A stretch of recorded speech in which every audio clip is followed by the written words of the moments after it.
Ang kwentong ito ay hango sa totoong buhay. Karanasan ito ni Viernes. Taong 1960, Isagani, Southern Leyte.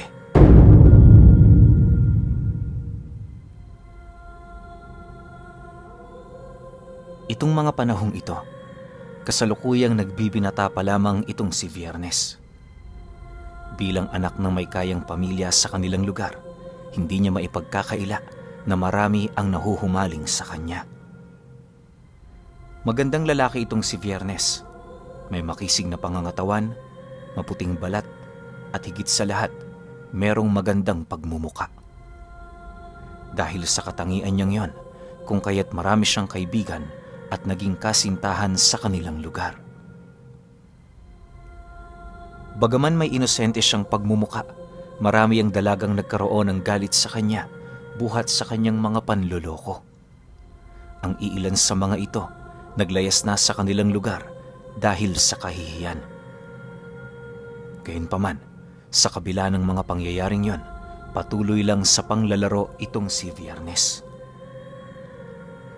Kahit sinasabi niyang gustong-gusto niya ang isang tao, hindi yon ang nilalaman ng kanyang puso. Kumbaga, sinasabi niya lang ito nang sa gayoy magkaroon siya ng kontrol sa kanyang babaeng natitipuhan. Pero ayon nga sa mga matatanda, kahit gaano pa man katalino ang isang matching, naiisahan din ito. Nang magkaroon ng ugnayan si Viernes sa isang dalagang anak ng kilalang dibino sa kanilang lugar, doon na unti-unting nagbago ang sitwasyon. Bago niya kasi yun niligawan, inilahad ng ama nito sa kanya na walang puwang ang panloloko para sa kanila. Paulit-ulit din siya nitong pinagbantaan na kung dumating sa puntong umuwi ang anak nilang umiiyak dahil sa kanya, hindi nila yon pakikitaan ng awa.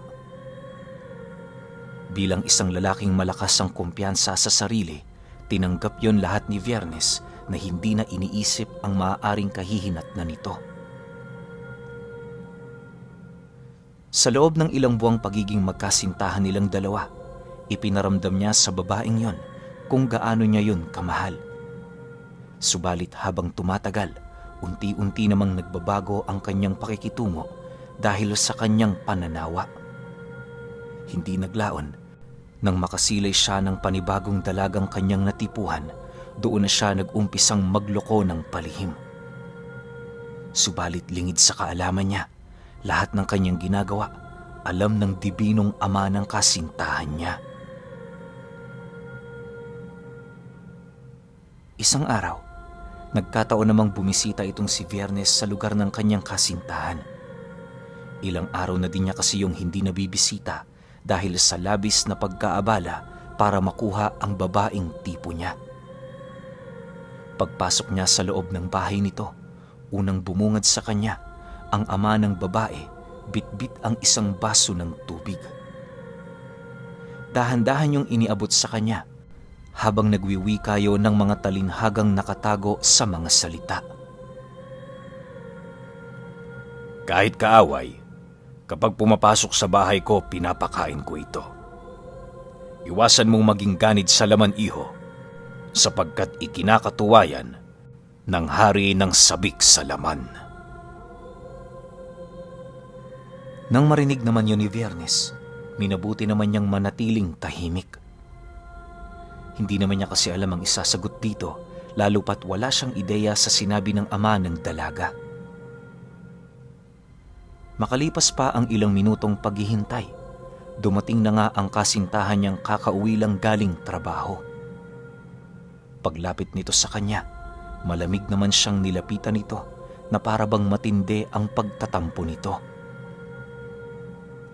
Para makabawi si Viernes, doon pa lamang niya inilabas ang kanyang mga dala, ngunit sa kasamaang palad, hindi pa rin yun nagbigay ng ngiti sa mga labi nito. Dahil sa pangyayaring yon, mismong ang ama na ng dalaga ang nagtaboy sa kanya. Sinubukan pa noong makipagsagutan dito ni Viernes pero sa kasamaang palad nanatili yung tuwid sa pasya nito. Sa pagpapatuloy ng kanilang pag-uusap, harapan nitong inilahad sa kanya ang tungkol sa mga panlolokong kanyang ginawa.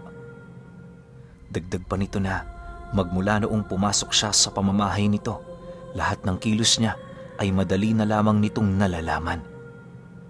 Inilahad din ng ama ng dalaga na kahit nanginginig na ang laman nitong siya ay saktan, pilit pa rin niya yung pinipigilan. Matapos nitong mailahad ang tungkol sa kanyang saloobin, umihip yon ng dasal sa kanyang mga palad habang taimtim na sinusumpa itong si Viernes. Tandaan mo, Viernes, dahil sa kalapastangan ng ginawa mo, pandidirihan ka ng lahat. Magiging lapitin ka ng mga demonyo na para bang isa kang hinog na langka. Hindi mo sila matatakasan. Yan ang parusang ibibigay ko sa iyo sa lahat ng kasalanang ginawa mo. Kahit mga magulang mo, hindi ka matutulungan. Lumayas ka na at huwag na huwag ka nang babalik pa. Wika ng ama ng kasintahan niya sa kanya. Matapos naman niyang marinig ang sinabi nito, dali-dali naman siyang umalis sa lugar na yon. Magmula noong nangyari ang insidente, pinilit niyang baguhin ang kanyang sarili. Subalit, habang lumilipas ang mga araw, may mga napapansin siyang kakaibang butlig na tumutubo sa kanyang muka. Noong una, inakala niyang natural lang ito, pero nang hindi na niya mapigilan ang pagdami nito, doon pumasok sa kanyang isipan na baka siya ay kinukulam. Kahit alam ni Viernes na hindi yon kagagawa ng ama ng dating kasintahan niya, minabuti niyang magpakonsulta para makasiguro. Dahil sa marami namang kilalang albularyo ang kanyang ama, kung kaya't hindi naging mahirap para kay Viernes na maipakita ang karamdaman niya.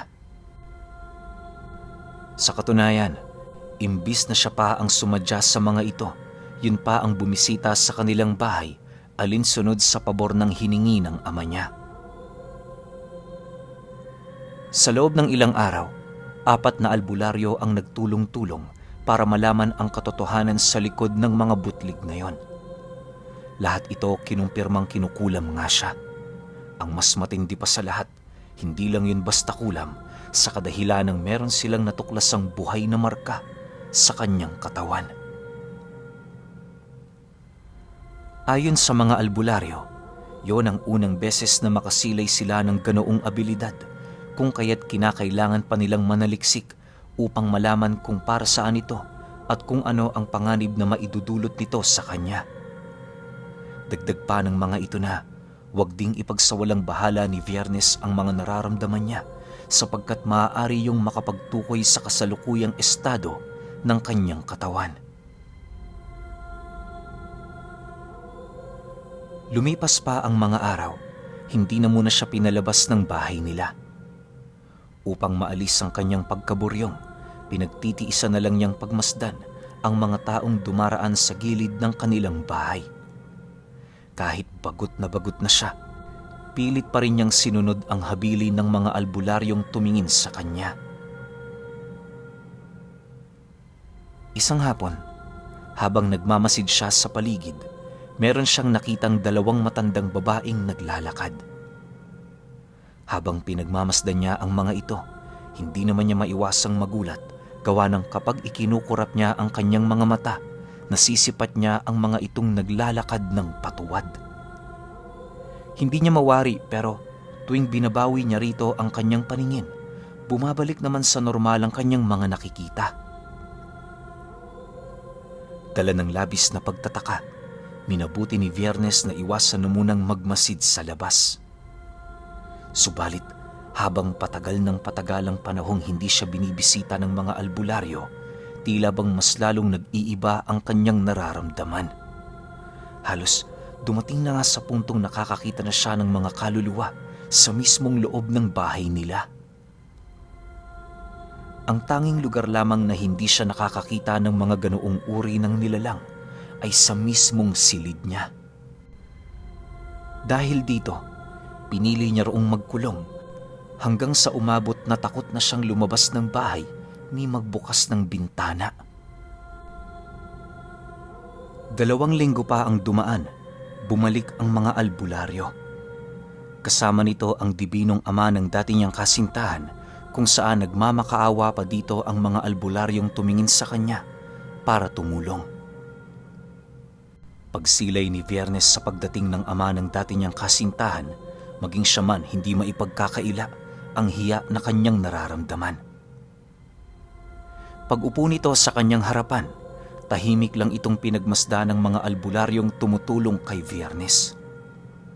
Maya-maya pa, nang mapagtanto nitong nahihirapan na ang mga albularyong yon, nagkusa na yung tumayo para tingnan siya.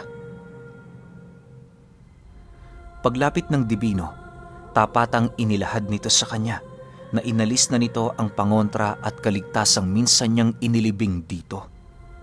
Dagdag pa nito na ang inilibing niyang yon ang humaharang sa lahat ng pag-ataking maaaring gawin ng taong may galit sa kanya. Naniniwala rin ito na isa na yon sa mga karma ni Viernes buhat sa kanyang mga ginawa. Tama ang hinala ko. Nakulam ka. Pero papaano nila yan maikakalas sa katawan mo kung nilisan ka na ng anghel na gumagabay sa iyo mula pagkabata? Sa kasamaang ginawa mo, iho, habang buhay mo yang pagdurusahan. Wika ng dibinong manggagamot. Matapos naman itong marinig ni Viernes, doon na siya mas lalo pang nagmakaawa. Inilahad niya sa lalaking yon na kapag naligtas siya nito, magbabagong buhay na siya. Nangako din siyang babalikan niya ang anak nito para makabawi. Dahil sa kanyang sinabi, tumawa lang naman ang dibinong yon na para bang hindi pa ito kumbinsido sa kanyang binitawang salita. Imbis din na tulungan siya nito, nakipagkwentuhan lang yun sa kanya hanggang sa sumapit ang hapon nang wala man lang kahit ni isang ginagawa para matulungan siya. Sa pag-alis nito, hindi naman ito napigilan ng mga albularyo. Para sa kanila, wala silang karapatang pigilan ng taong yon buhat sa estado na dinadala nito. Dahil sa ginawa ng dibino, tanging ang mga albularyong yun na lamang ang nagtulong-tulong para siya ay iligtas. Lumipas pa ang ilang araw, nagpadala yon ng mensahe sa kanya na kung nais niyang tulungan siya nito, siya mismo ang tumungo sa bahay nito. Dagdag pa nito na wag din siyang magsama ng kahit na sino kung nagbabalak siyang sumunod. Ayon pa sa dibino na sa kanilang lugar, ito lamang ang may bukod tanging kakayahan para makapagbigay ng lunas sa kanyang karamdaman. Inilahad din ito sa kanya, mahalaga ang bawat oras. Kapag ipinagsawalang bahala niya ang kanyang mga nakikita, uunti-untiin siya nito hanggang sa tuluyan na siya nitong mapatay. Matapos namang mapag-alaman ni Viernes ang sinabi ng dibino, doon na siya nagsimulang makiramdam sa paligid. Kahit takot na takot siya noong buksan ang bintana ng kanang silid, pinipilit niya yung gawin upang tingnan kung ligtas na bang maglakad sa labas ng bahay nila. Halos araw-araw niyang pinagmamasdan noon ang buong lugar hanggang sa dumating ang puntong napapansin na niya ang paglobo ng kanyang tiyan at paglabo ng kanyang mga mata. Hindi niya mawari pero naniniwala siya, dahan-dahan ang lumalapat sa kanyang katawan ang sakit na ibinibigay ng mga mangkukulam. Sa pagtungtong ng buwan ng Nobyembre, dahil sa suporta at pagmamahal na ipinapakita ng mga magulang niya, dumating sa puntong nagdesisyon na siyang tumungo sa bahay ng dibino. Bagaman nagdadalawang isip siya noon, paulit-ulit niyang tinatatak sa kanyang isipan na yun na lamang ang nag-iisang paraan. Pagtungtong ng 5:00 ng hapon, nagmamadali namang lumabas ng bahay itong si Viernes para puntahan ang tahanan ng dibino. Sa kanyang paglalakad, marami siyang nakasalubong na mga iba't ibang uri ng nilalang. May mga napapansin din siyang mga insektong sumusunod sa kanya pero hindi naman niya yun gaanong pinagtutuunan ng pansin. Makalipas pa ang ilang minuto, nang masipat na niya ang bahay nito, bigla naman siyang natigilan sa kanyang paglalakad matapos niyang masilayan ang isang babaeng humarang sa kanyang daan. Pagsilay niya sa pagmumukha nito, laking gulat na lamang niya nang tumambad sa kanya ang mukha ng dati niyang kasintahan. Alam ni Viernes na isa yon sa mga niloko niya, kung kaya't hanggat meron pa siyang pagkakataong humingi ng tawad dito, ginawa na niya. Subalit, kagaya ng karamihan na nagtatangka sa kanyang pumatay, wala din siya roong nakikitang awa ni pagbabago ng pasya. Makalipas pa ang ilang minuto, bigla namang humaba ang buhok ng nilalang na yon at kasabay nito ang mabilisan nitong pagpulupot sa kanyang leeg. Paulit-ulit siya nitong hinila papalapit pero nagagawa naman niya yung malabanan. Dahil sa kanyang pagpupumiglas, napilitan na nga ang nilalang na yun na undayan siya ng matatalas nitong kuko sa katawan. Pagbaon nito sa kanyang tiyan, ramdam naman ni Viernes ang kirot, subalit pinipilit pa rin niya ang kanyang sarili na makatakas. Maya-maya pa, pagramdam niyang hindi na gaanong mahigpit ang pagkakahawak nito, agad naman siya roong nagpumiglas sabay karipas ng takbo.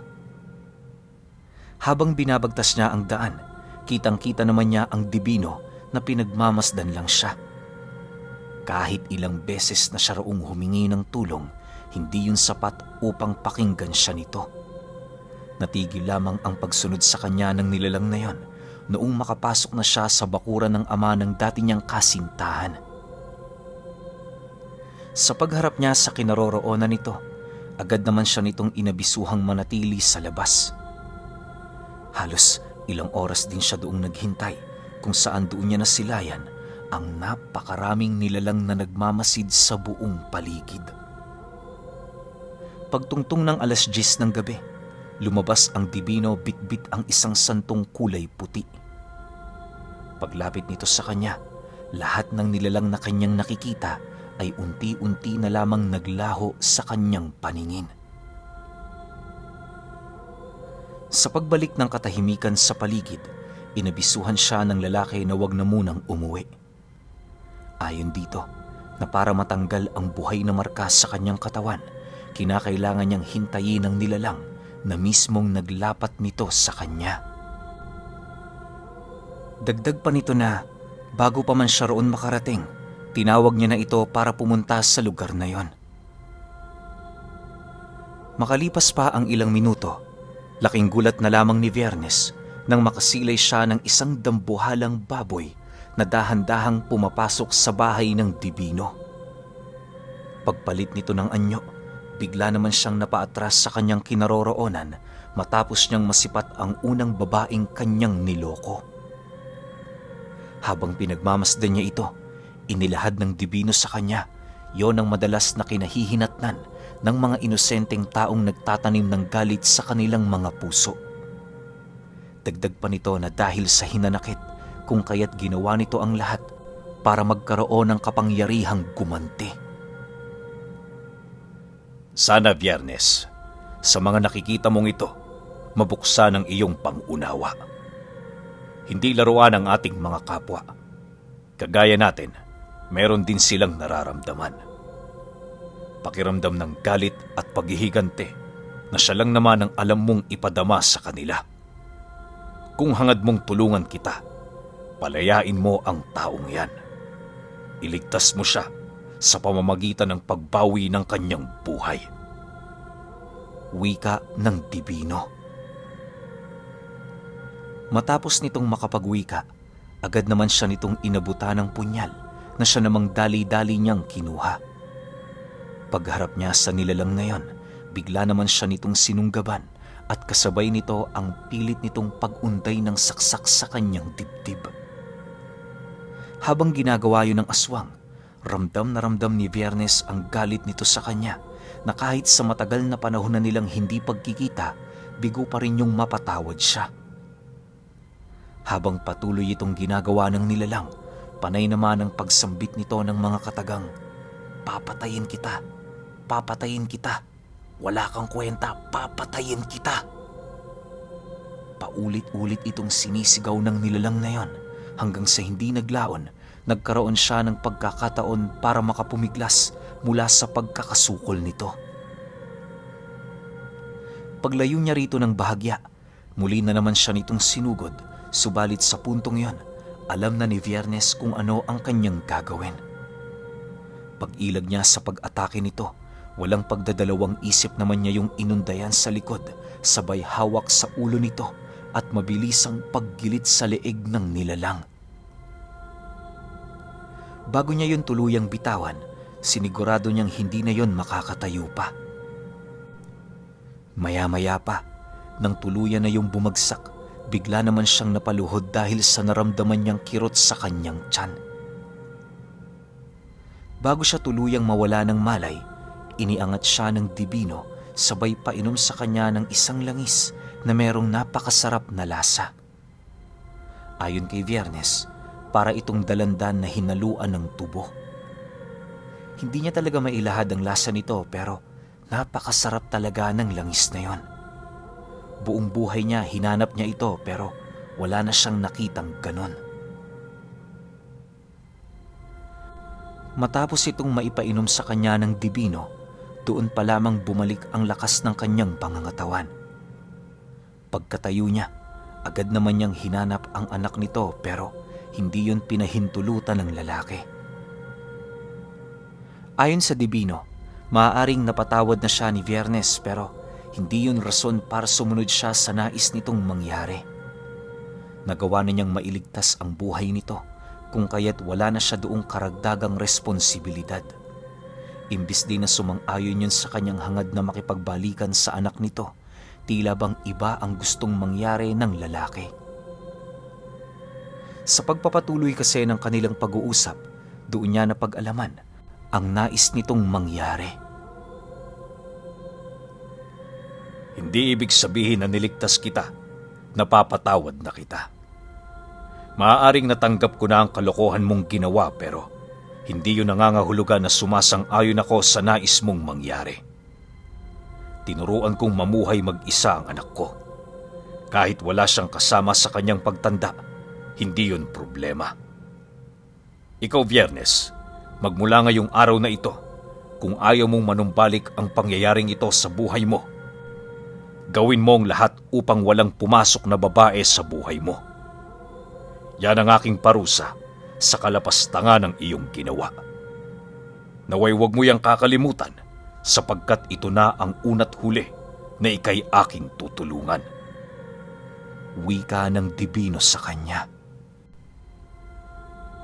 Pagkarinig naman ni Viernes sa sinabi nito, halos hindi siya makapaniwala na ang mismong taong naglilingkod sa Panginoon ay nilagyan siya ng sumpa. Kahit alam niyang seryoso ang sinabi ng dibino, pinilit niya pa rin yung ipagsawalang bahala. Subalit, nang akmang manloloko na naman siya ng babae, hindi maipaliwanag na kamalasan ang pumasok sa kanyang buhay. Kahit anong trabaho niya noon, bigo siyang makaipon ni makaramdam ng konting ginhawa. Ang ipinagtataka niya pa, naapektuhan na rin ito ang mga magulang niya. Bago niya itinigil ang pagsuway sa sumpa ng dibino, huli na ang lahat. Ang pamilya niya, nagkandalugi-lugi na ang negosyo. Sa unang pagkakataon, naramdaman na din niya ang maghirap na halos buong buhay niya hindi niya naranasan. Gayunpaman, sa kabila ng sitwasyong kanilang dinaranas, nanatili pa ring matatag ang kanyang pamilya. Para makatulong, lumipat ng ibang lugar itong si Viernes para magtrabaho. Malayo man siya sa kanilang baryo, hindi na niya sinusubukan pang magmahal ng babae. Bagaman matinding hangarin niyo ng kanyang puso, alang-alang sa ikakabuti niya, pinilit niya yung iwasan. Hindi naglaon, nakuha niya ang hinahangad niyang pagmamahal sa katulad niya ring lalaking may pusong babae. Ang taong yon, minahal ng buong-buo ni Viernes na halos walang katulad. Nagtagal lang sila ng mga 5 taon, pero kagaya ng ginawa niya, niloko lang siya nito. Dahil sa pangyayaring yan, unti-unti na niyang naramdaman ang balik ng karma. Matagal na panahon din niyang tiniis ang sakit buhat nang iniwan siya ng taong yon at nang mapangibabawan niya na ito, doon niya napagtanto kung gaano rin kasakit ang maloko.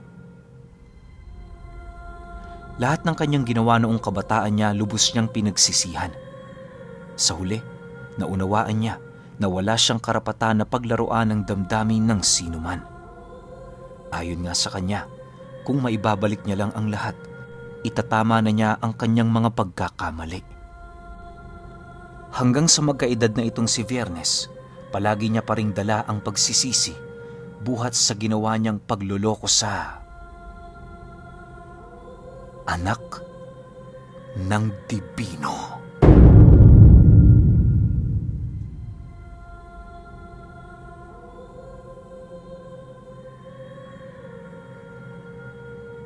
Okay, opinyon ko sa kwento.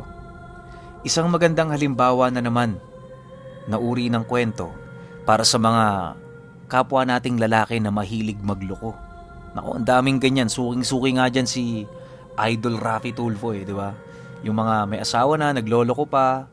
Pero other way around, ginagawa rin naman ng mga babae yun. Pero sana, no, kapag meron na tayong minamahal sa buhay natin, makontento na tayo doon. Ibigay na natin yung lahat sa kanya. Okay lang na magtira ka ng konti naman, di ba? Para sa sarili mo. Huwag naman all out. Kasi dapat mahal mo rin yung sarili mo. Nasa utos siya ng Diyos eh. Yun nga, kapag meron na tayong partner o minamahal tapos nagpakasal na tayo, yun talagang nakalak na tayo, maging loyal tayo sa kanya.